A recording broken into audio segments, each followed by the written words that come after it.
Hola, ¿cómo están? Mi nombre es Tania Preciado y me da muchísimo gusto acompañarles en una noche más desde el majestuoso Teatro Juárez en esta edición 52 del Festival Internacional Cervantino. Es un verdadero placer que nos acompañen en esta participación teatral sin precedentes. La afamada actriz brasileña Cláudia Abreu se presenta en este escenario para encarnar a un mítico personaje de la literatura femenina, Virginia Woolf, quien a través de su vida tuvo muchísimos éxitos, pero también muchísimos secretos que en esta ocasión quedarán develados ante el público expectante. Ahora sí, esta es tercera llamada. Acompáñenos.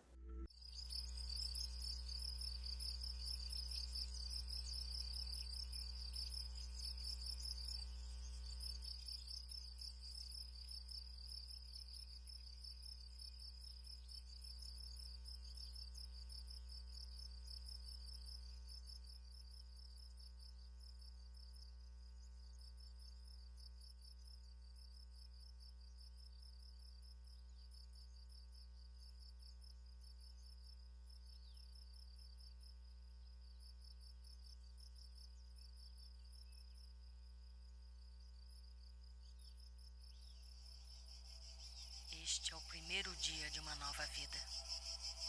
Outro raio desta roda que sobe. Mas o meu corpo atravessa o errante como a sombra de uma ave. Se não forçasse o meu cérebro a tudo delimitar por detrás da minha fronte, tudo seria transitório como uma sombra no campo. Em breve desvanecida, em breve obscurecida, desaparecendo ao encontrar a floresta. Forço-me a fixar esse instante, ainda que apenas no verso de um poema que não escreverei.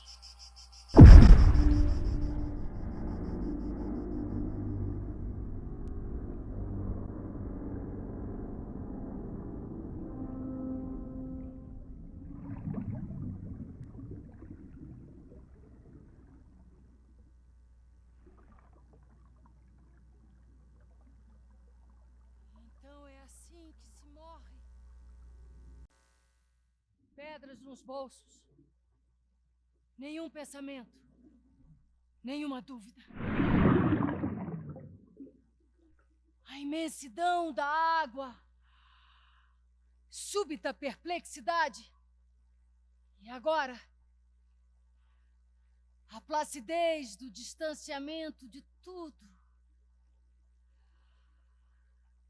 Uma sensação de alívio, de paz. Viver é uma selvageria.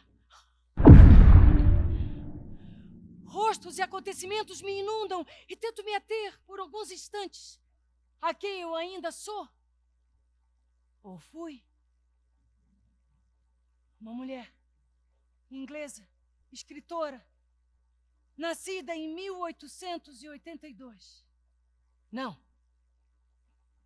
Não é só isso que me define.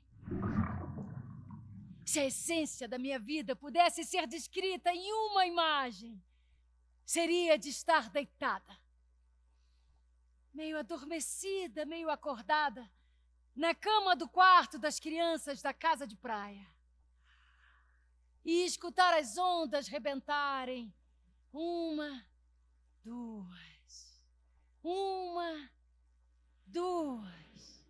salpicando na areia, a pulsação da vida sob o ritmo das ondas. Essa é a minha pedra fundamental.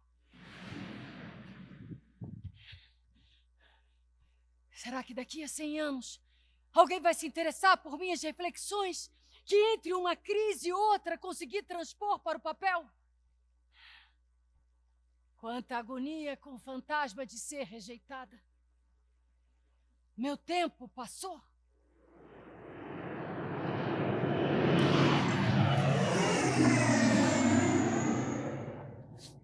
Os aviões, os alemães e seus voos rasantes. Quando os soldados chegarem, ofereçam um chá, enquanto tomamos nossa dose de cianureto A2.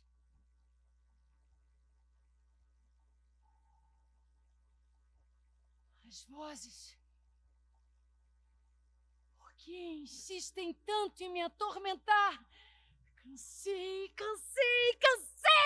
de tentar disfarçar o meu tormento, de tentar ficar sã. Porque, afinal, o que é ser normal? A loucura não seria uma extrema e insuportável lucidez? Quero deixar a loucura preencher cada átomo do meu corpo e rir enquanto me despeço. Aqui estou eu, no fundo de um rio, com água nos pulmões. Arrependimentos? Saudades, talvez? A primeira vez que eu pensei em me matar foi quando a minha mãe morreu. Eu tinha 13 anos. Foi ali de onde nunca mais consegui sair.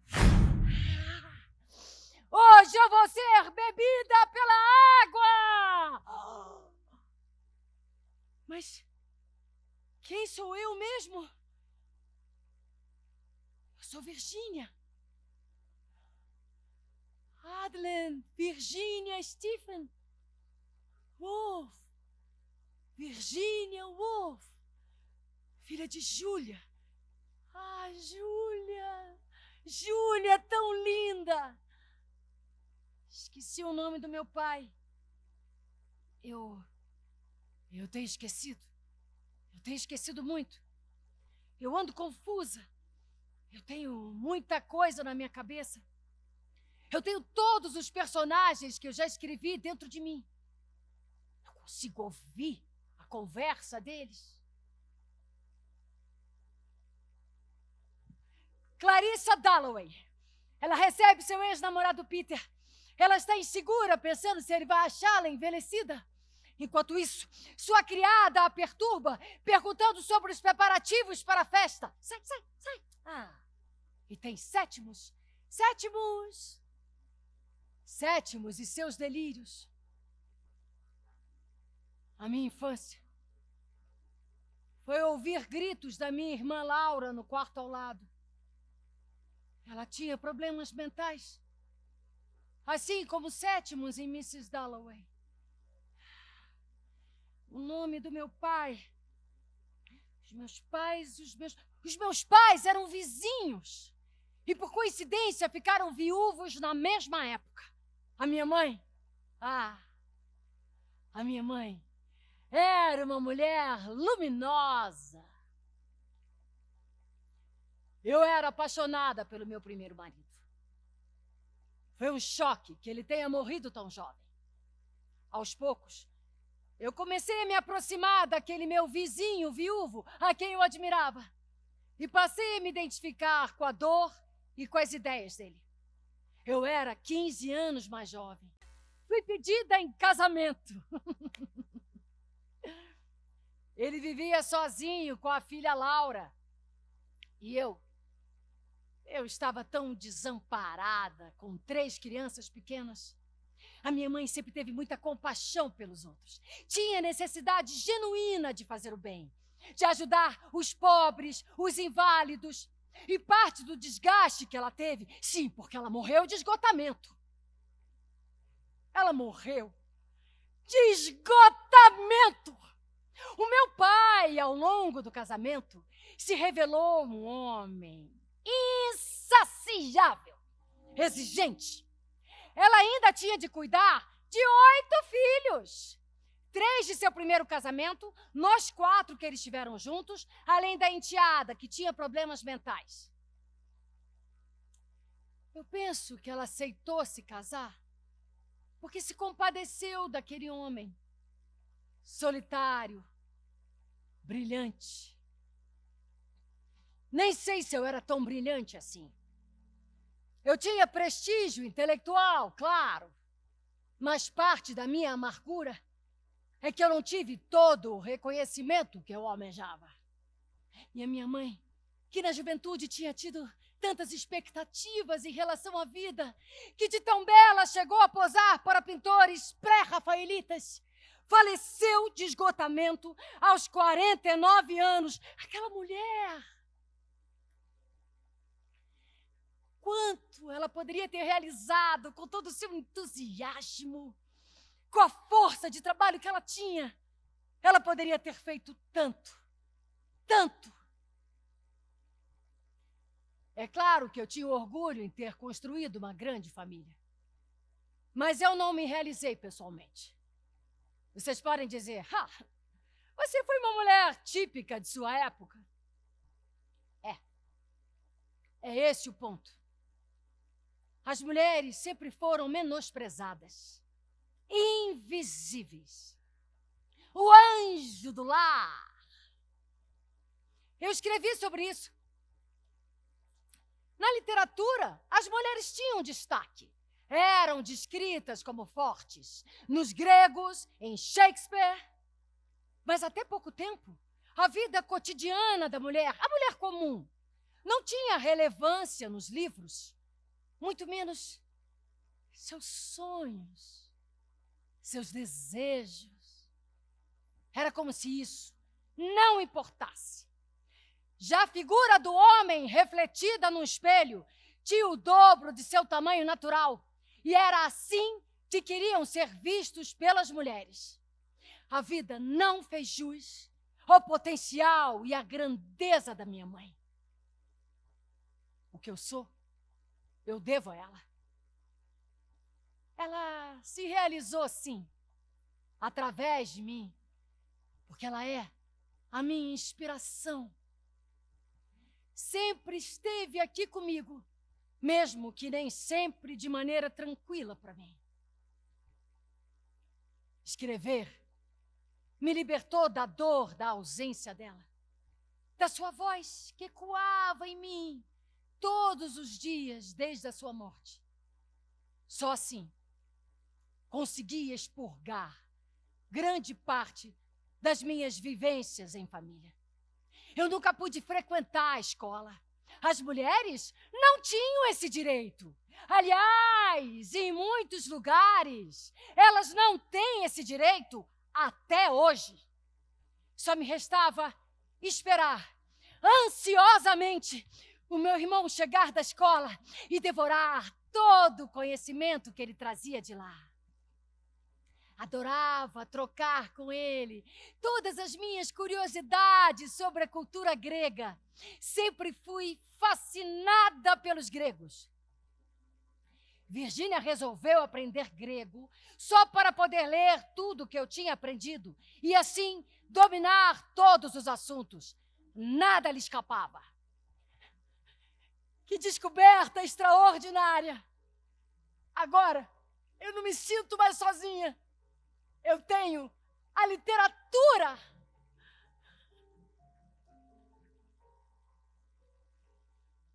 E foi através dela que eu consegui conquistar o meu pai. Eu pensei, qual será a brecha que a água encontra para se infiltrar numa rocha dura e hermética? A cabrita, a pequena Dini, mais uma criança entre tantos filhos. Tudo que eu queria era conseguir penetrar em seu mundo, fazer com que aquele homem, por vezes inatingível, olhasse para mim. uma ideia me iluminou. Eu vou ler toda a biblioteca dele. E isso era o mais genuíno em mim, esse desejo pelo conhecimento. Eu decidi, eu vou além. Eu vou provar para o meu pai e para toda a sociedade o mal que eles estão fazendo ao limitar de maneira vergonhosa o conhecimento às mulheres. O que eu vou fazer? Eu vou ler furiosamente. Essa vai ser a minha maior vingança. Comecei a ler de tudo. Que prazer que eu tinha em escolher cada livro, devorá-lo e depois ficar conversando com meu pai sobre as minhas impressões. Que espanto! Uma menina como você com tanto alcance intelectual.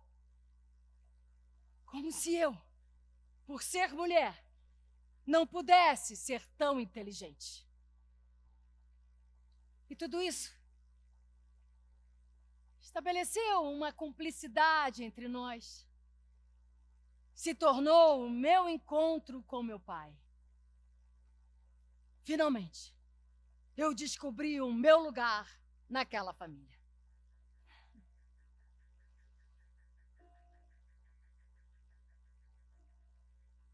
Apesar de toda a mágoa, de todo o mal que o meu pai nos fez com o seu gênio terrível, eu devo a ele grande parte da minha formação intelectual.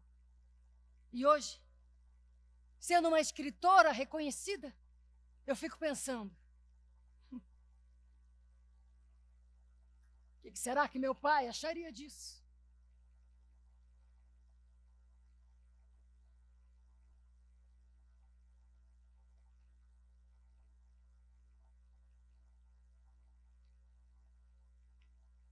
Em minha precária sanidade, eu juntei todos os cacos da minha vida e transformei em literatura. O lado bom e o ruim, o sonho, a frustração, a ambição intelectual, a dor, a solidão, tudo, tudo. A vida imaginária para mim é muito mais interessante e prazerosa de ser vivida.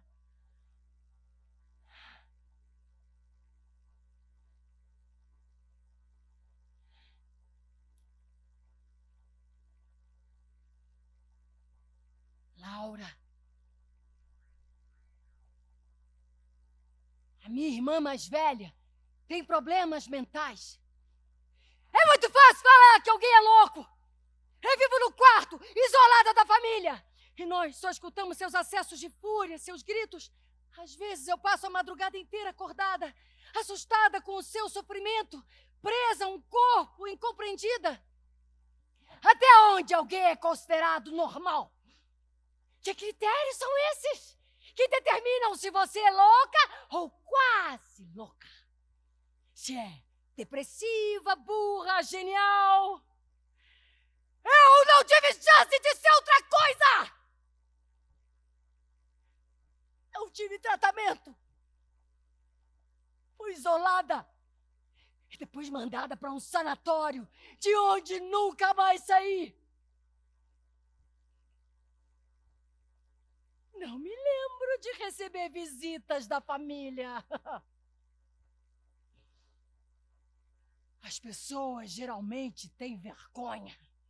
Quando eu comecei a ter acessos de raiva na infância, quando eu gritava e esperneava por não dar conta de toda aquela angústia que eu sentia, eu sabia que as pessoas pensavam que eu poderia ter dado o desequilíbrio da minha irmã.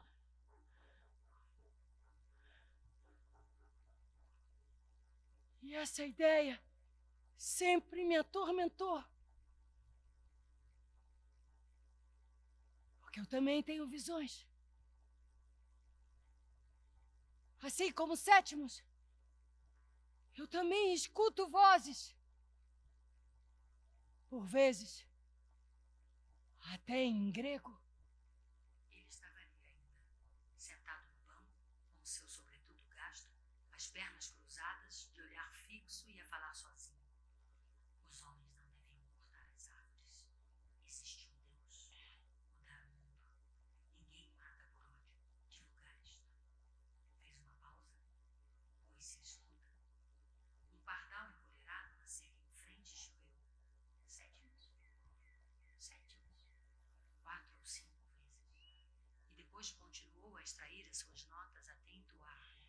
voz fresca e aguda palavras em grego, que diziam que o crime não existe. Então, outro pardal aproximou-se e juntos entoaram em grego um longo e cristalino canto, empolheirados nessas árvores do prado da vida, por detrás de um rio onde os mortos caminham, um canto que dizia: a morte não existe. Quando eu tinha 13 anos, a minha mãe morreu. De uma hora para outra. Ela ficou doente no quarto. Falaram que ela ia melhorar. E de repente, nós fomos chamados para dar um beijo de despedida nela. Assim, soco no estômago. Ninguém explicava nada para os filhos. Mãe? Mãe, acorda. Acorda. Você é a alma dessa casa. Você é o farol da nossa família. Acorda. A nossa infância na casa de praia foi quando eu fui mais feliz do que alguém poderia imaginar. Eu convidava sempre muitas pessoas. A casa vivia cheia. Era uma alegria. Eu tinha senso de humor. Tinha. Adorava imitar todo mundo que eu tinha visto na estação de trem. Você era tão divertida, mãe. Mas eu percebia o quanto você era infeliz. No momento em que seus olhos se perdiam, ali escapava todo o seu desencanto pela vida. Talvez por isso mesmo se ocupasse demais. O impacto da morte da minha mãe foi tão dilacerante que eu fiquei atônita, observando a minha própria mãe, morta, deitada em sua cama.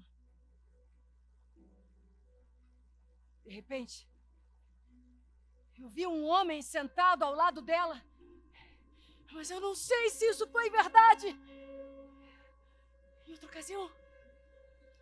outra ocasião, eu também tive uma visão, uma cara horrível apareceu aqui atrás do meu ombro enquanto eu me olhava no espelho.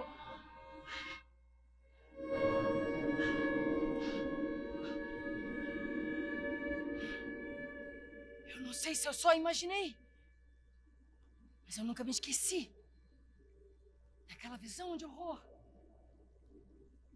Terá sido um delírio, como aquele que escrevi para sétimos? E se eu tiver a capacidade de ver espíritos, de ouvir suas vozes, isso não poderia ser confundido com loucura? Ter um tipo de sensibilidade que não é compreendida? Excesso de lucidez. É isso que chamam de loucura. A lucidez é insuportável. Ela me enlouquece.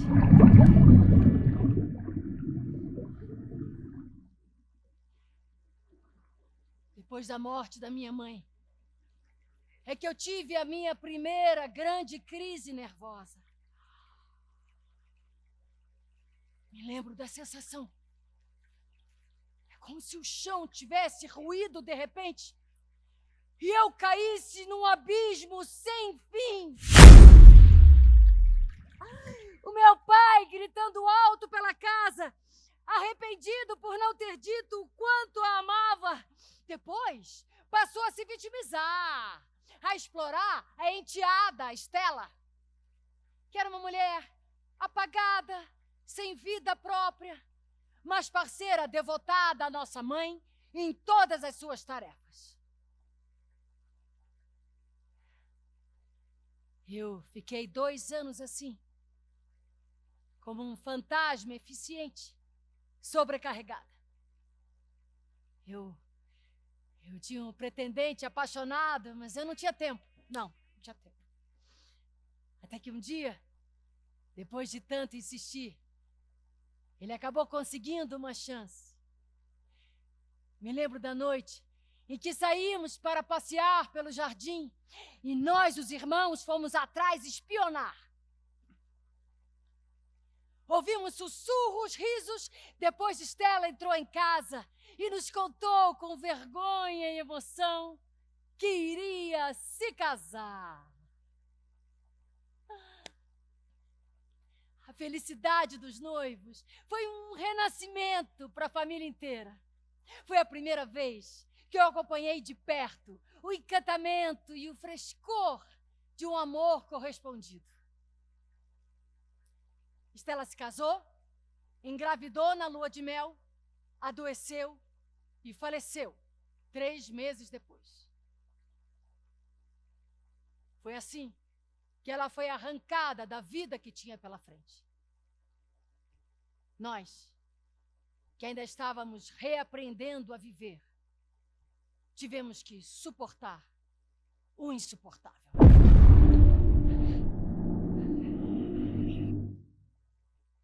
Está bem. Está bem, eu assumo as tarefas da casa, já que eu sou mais velha que você, Virgínia. Me lembro que nossa mãe não descansava 1 minuto. Acho que ela tinha a urgência dos que sabem que vão morrer cedo. Mas eu não vou morrer de esgotamento, não. Eu vou ser uma pintora. Eu vou ser livre. Os gritos do meu pai. Os gritos do meu pai reclamando com Vanessa que as contas estão altas. Ele está ficando surdo. Cada vez mais amargurado, frágil. Morreu. Morreu?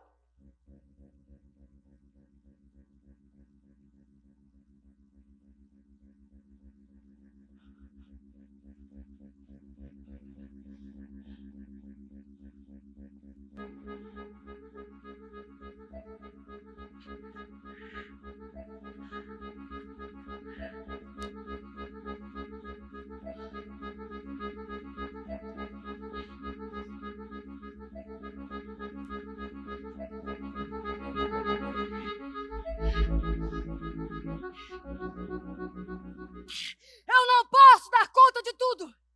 Já perdemos pai, mãe e nossa irmã Stella. Ainda existe a eterna preocupação com a saúde de nossa irmã Laura. E agora, com a saúde de Virgínia. Já são 2 irmãs com problemas mentais. E os nossos irmãos, bom, eles têm que se dedicar à árdua tarefa que sempre nos foi negada. Ir à escola, estudar. Enquanto Virgínia se recupera da tentativa de suicídio após a morte de nosso pai, eu vou aproveitar para vender a nossa casa. E ela já vai direto para o nosso novo endereço em Bloomsbury. Uma nova vida começa agora.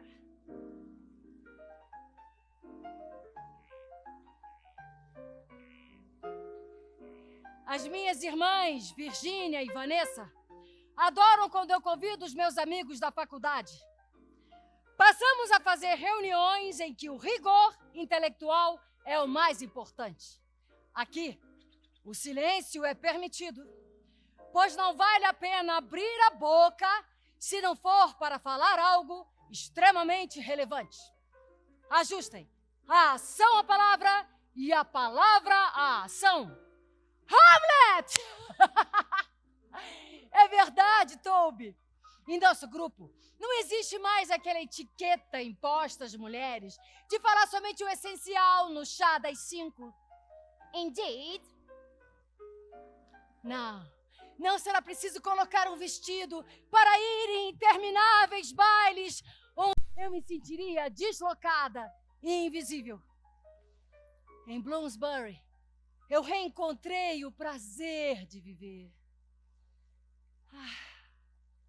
Algo que eu não experimentava desde os 13 anos. Mas quando nos sentamos juntos, muito próximos, as palavras que dizemos fundem-nos um no outro. Aqui estamos adornados pela névoa. Somos um território imaterial.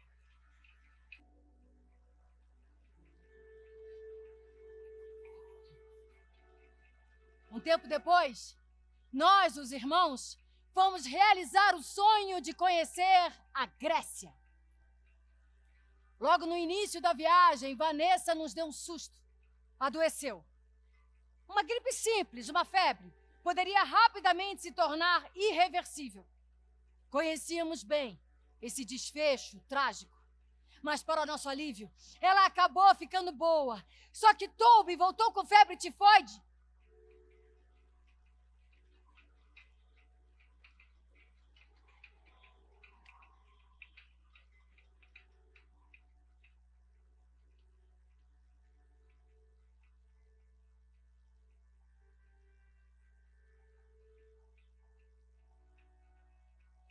Como não enlouquecer? Toby era o nosso ídolo. Eu e Vanessa brigávamos pelo amor dele desde criança. Era ele que ia à escola e trazia o conhecimento. Me lembro tanto dele dizendo que a bitola para medir todas as coisas era Shakespeare. Para ele, tudo está em Shakespeare.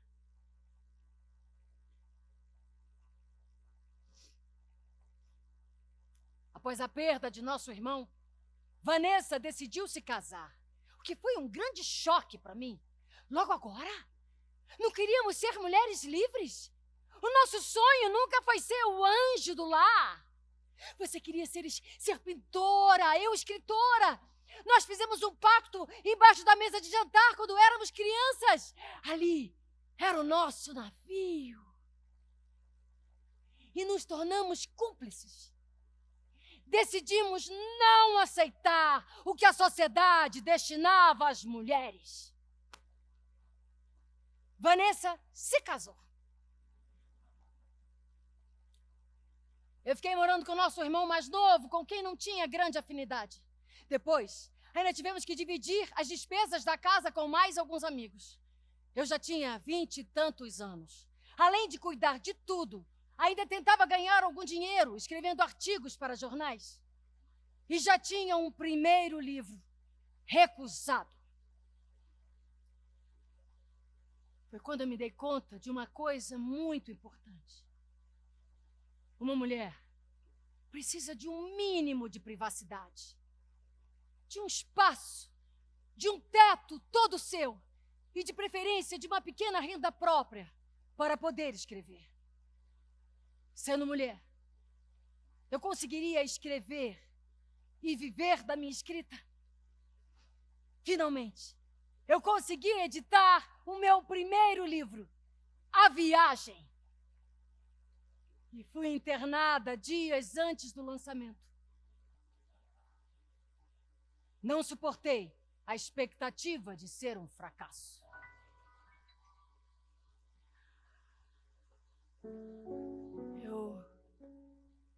Eu tenho desequilíbrios nervosos desde a infância. E muitas questões familiares contribuíram para isso. Além de Stella, minha mãe tinha mais 2 filhos do primeiro casamento, que eram bem maiores do que eu. A lembrança mais marcante que eu tenho do meu irmão mais velho, Gerald, é de quando eu era criança. Ele me colocou sentada numa bancada e começou a deslizar a mão pelo meu corpo. Eu fui ficando incomodada com aquilo, porque eu percebi que a atitude dele não era de quem estava se importando comigo. Era algo imposto a mim e ao meu corpo. Eu já intuía de alguma maneira que aquilo era errado. Mexerem no meu corpo contra a minha vontade. Invadirem a minha intimidade.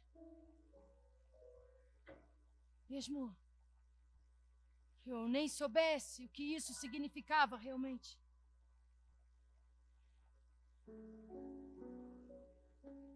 Eu fiquei muito confusa, agredida. Mas eu não contei para ninguém. E isso nem foi o pior. Pouco antes do meu pai falecer, o meu outro irmão, George, resolveu assumir o comando das duas irmãs, mocinhas, sem mãe e com pai ausente. Passou a nos levar a todos os bailes de Londres, certamente com a intenção de nos oferecer em casamento a algum homem rico, quem sabe até mesmo um nobre, e assim poder ascender socialmente. Primeiro levou Vanessa, que era a mais velha. Eu fui categórica e disse que nunca mais iria aos bailes. Me senti inadequada naquela sociedade snob. Eu pertenço a uma elite intelectual. A elite burguesa ou aristocrática não me interessa.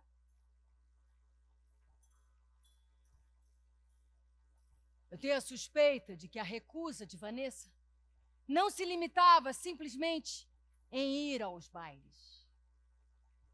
A primeira vez que aconteceu, eu lembro bem.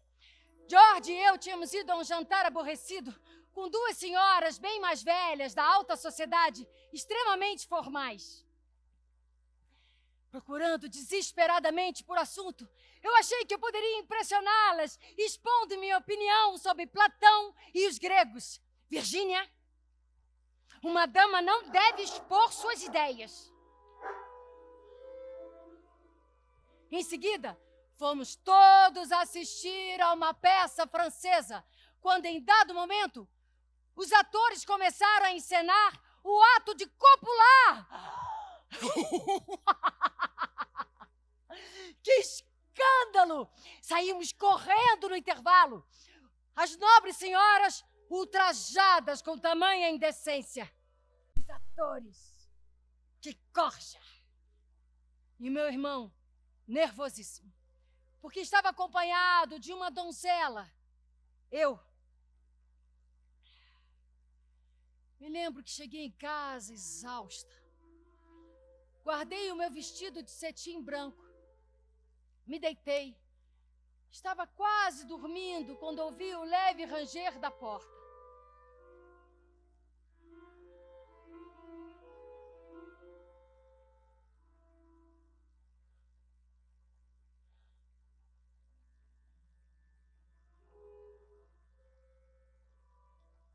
Ele era 18 anos mais velho do que eu.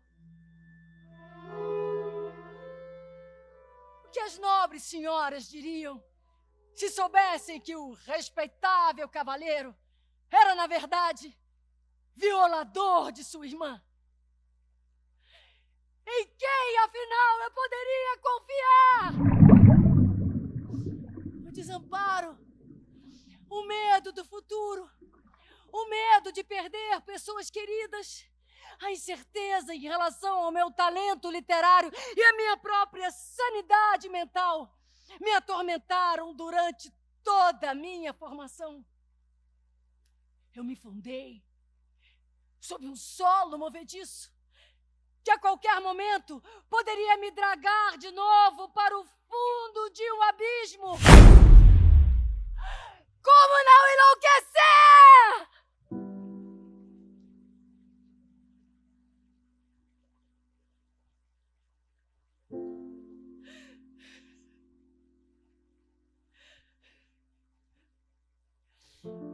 Como não enlouquecer diante da possibilidade de ser medíocre?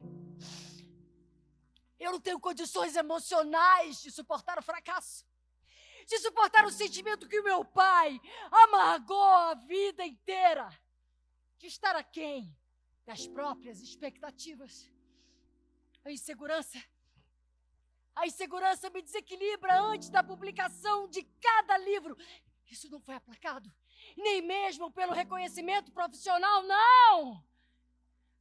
Quanto maior a expectativa, mais os meus nervos se descontrolam e, durante o processo de escrita, eu me cobro a centelha da inspiração. Algo impalpável, metafísico. Será que eu tenho talento mesmo?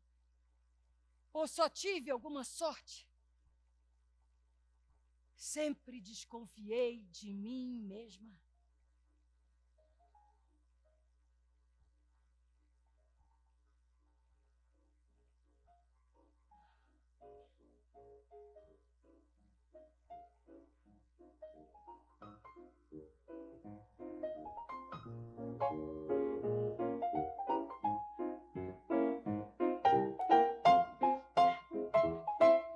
Bloomsbury!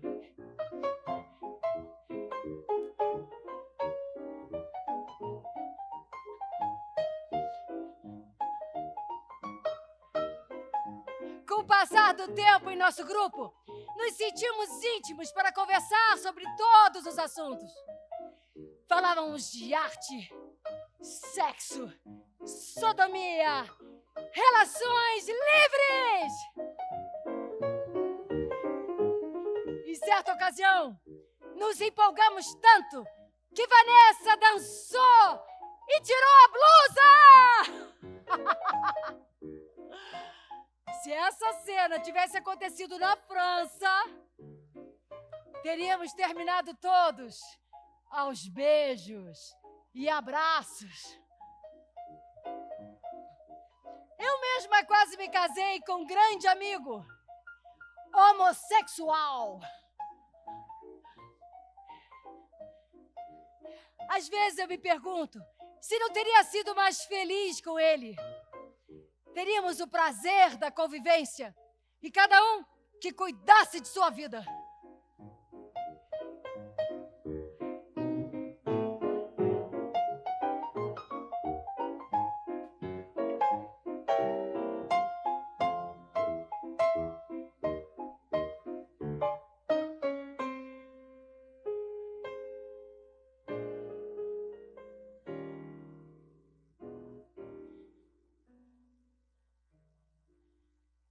Não é segredo para ninguém que eu tenho questões com sexo.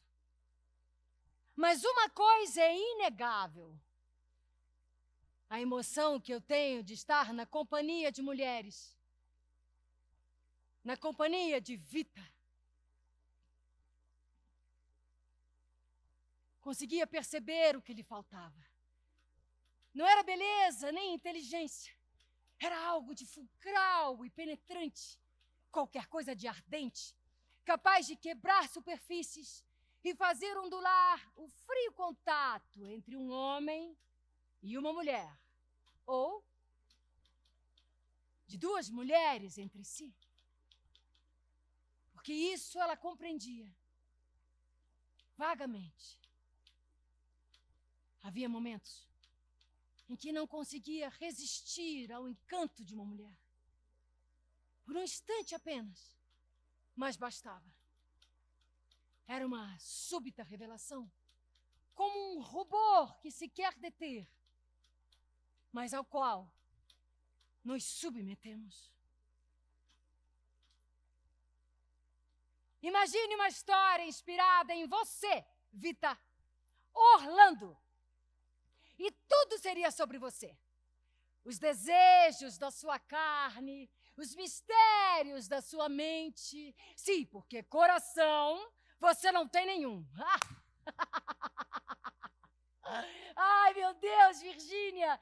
Se alguma vez eu estive emocionada e aterrorizada, foi com a possibilidade de ser Orlando. Que divertido. Vá em frente.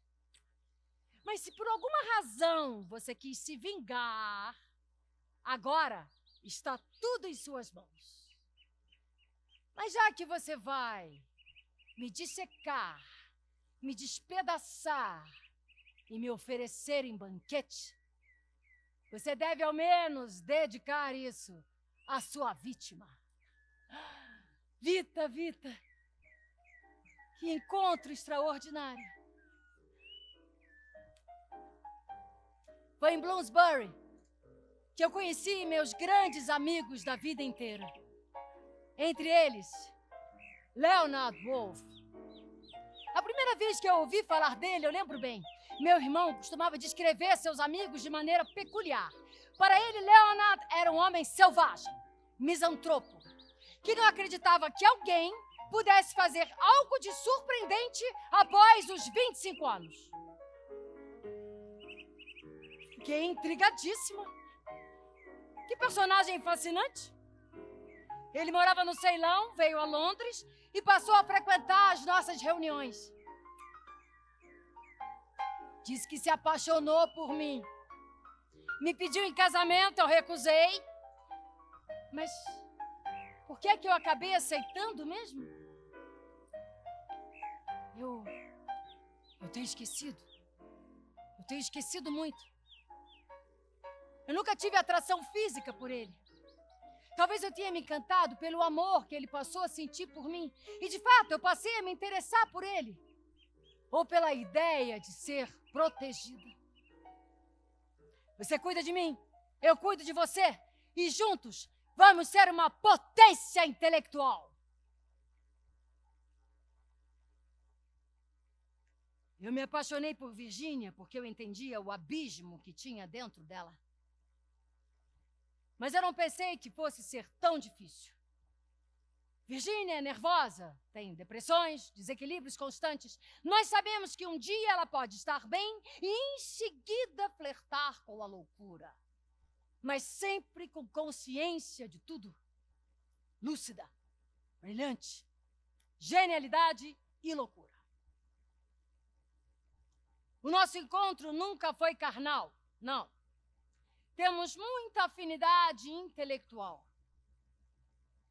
Eu tinha quase certeza de que após o casamento, ela iria me desejar. Era só uma questão de tempo. É difícil entender seu encantamento por outras mulheres, mas sempre imaginei isso como algo platônico. Afinal, Virginia é muito reprimida. Sofreu abuso dos irmãos, aqueles hipócritas. Meu marido é muito interessado em política. E eu acabei me envolvendo com causas sociais também, sobretudo com a luta dos direitos das mulheres, claro. Apoiei o movimento sufragista, dei aula para operárias. Me deixei afetar pelo engajamento dele. Fundamos a nossa editora, a Hogarth Press, e vivemos para a literatura. Fomos felizes. Me lembro que recusamos editar Ulisses, de Joyce. Não tive interesse algum, deixei guardado numa gaveta. Até que minha grande amiga, Catherine Mansfield, leu os manuscritos e disse que Ulisses tinha alguma qualidade. É claro que eu sempre soube que se tratava de um material extraordinário. Eu só não quis admitir. Sempre fui competitiva. É desconcertante rastrear o caminho dos nossos sentimentos. Quando soube que Catherine tinha falecido, tive um choque de alívio. Uma rival a menos.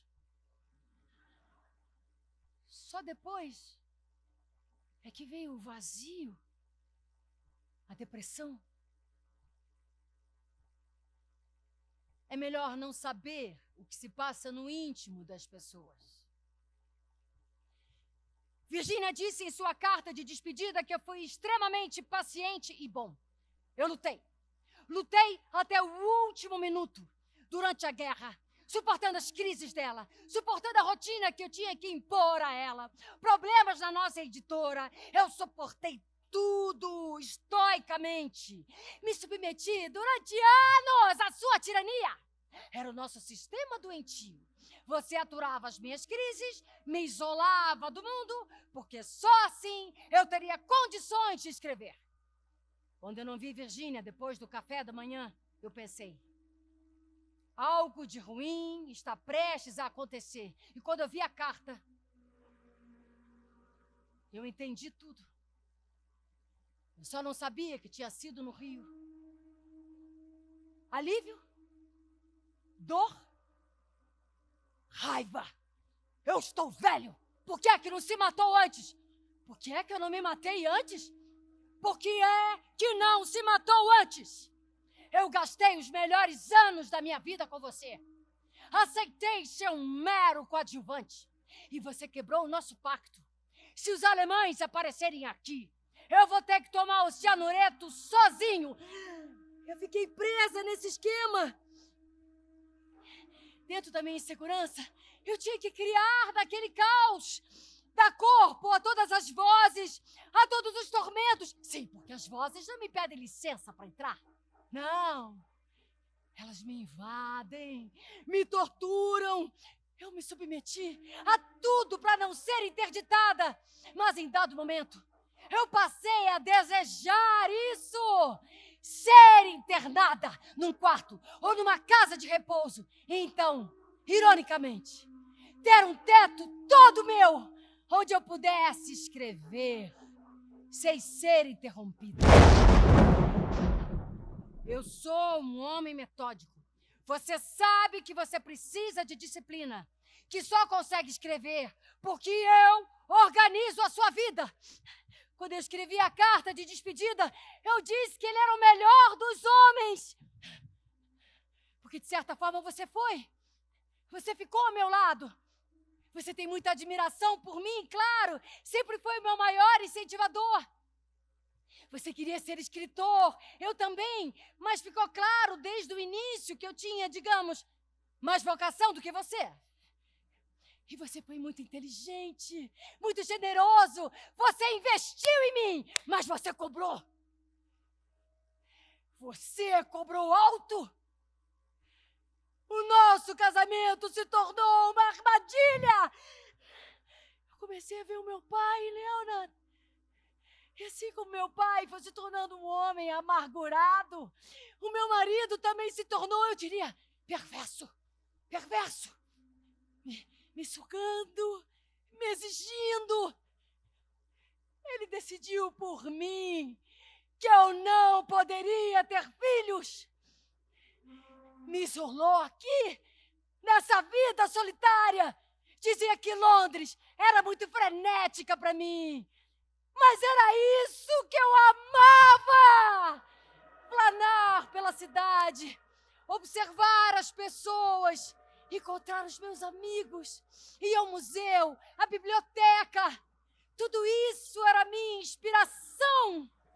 No olhar das pessoas, na marcha, no passo, na pressa, na gritaria e no alarido, nas carruagens, nos carros, nos ônibus, nos furgões, no sacolejo e no passo arrastado dos homens sanduíche, nas fanfarras, nos realejos, no triunfo e no frêmito, e no insólito e intenso zumbido de algum aeroplano no alto, estava o que ela amava. A vida. Londres. Este momento de julho.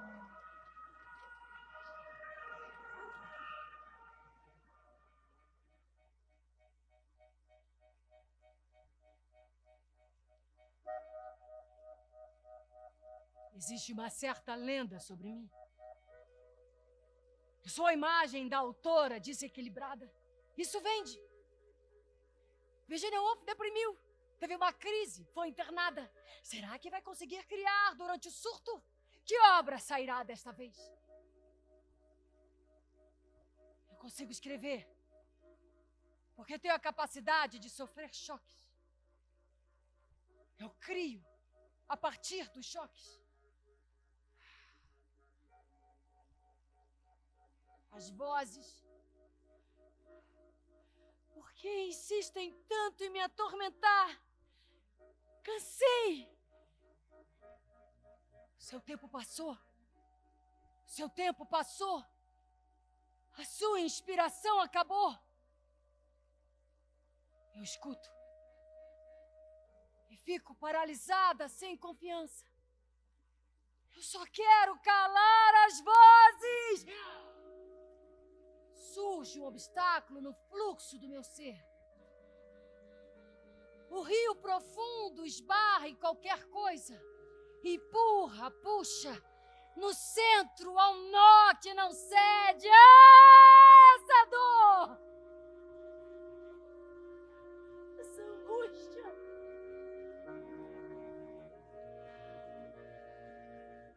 Desfaleço. Perco a consciência. Meu corpo funde-se. Estou liberta, incandescente. Agora o rio se expande numa imensa maré fértil, rompendo os diques, se insinuando à força nas fendas, inundando livremente a terra. A quem darei tudo o que flui através de mim, através da argila tépida e porosa do meu corpo. Vou fazer uma grinalda com as minhas flores e oferecê-la. A minha primeira memória é a da água. Talvez da barriga da minha mãe. Depois de ouvir o bater das ondas quando criança, o barulho do rio correndo, Rio Tâmisa, Rio Alves. E é para lá que eu quero voltar. Vida e morte. Ofélia!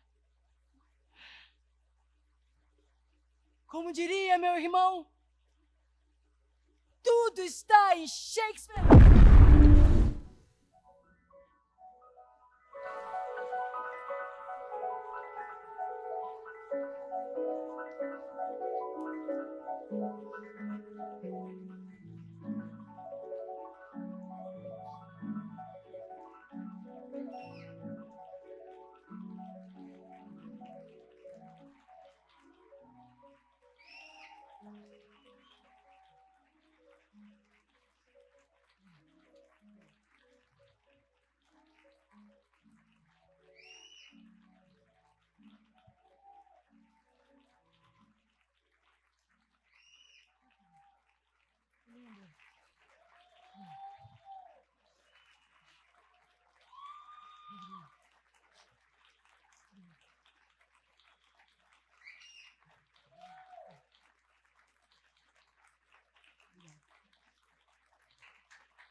Buenas noches. Gracias. Buenas noches, buenas noches. Não vou falar portunhol, vou falar em português. Devagar. É uma grande alegria estar aqui no México, fazendo Virgínia pela primeira vez fora do Brasil.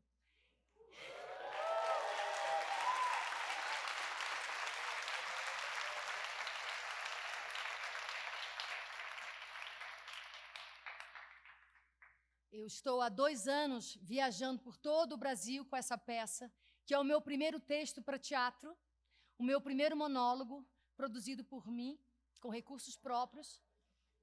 E eu quero dizer que é uma grande realização na minha vida. No Brasil, eu sou atriz também de cinema e de televisão, mas no teatro a gente é dono da nossa palavra. E a essa altura da minha vida, com muitas décadas de carreira, o que eu mais quero é liberdade para subir no palco e falar sobre o que me importa, assim como as questões inerentes à vida e à obra de Virginia Woolf. Muito obrigada pela presença. Buenas noches.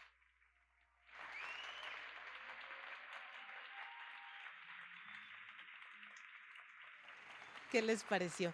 Definitivamente una excelsa interpretación por parte de la actriz Claudia Abreu, que en esta ocasión nos regala esos más oscuros sentimientos que seguramente toda mujer tendrá dentro y que en algún momento deberá compartir. Muchas gracias por acompañarnos en estas transmisiones especiales desde la edición 52 del Festival Internacional Cervantino, en donde, como se podrán dar cuenta, Brasil es el país invitado de honor y se tratará de engalanar con su talento todos estos escenarios que llevamos hasta sus hogares. No olviden seguir las transmisiones especiales de TV4 a través de la señal abierta y también a través de la multiplataforma. Aprovechamos este momento para saludar a todos nuestros compañeros de la red de televisoras públicas y educativas que siguen también estas transmisiones por todo nuestro país. Mi nombre es Tania Preciado, me ha dado muchísimo gusto acompañarles. Hasta la próxima.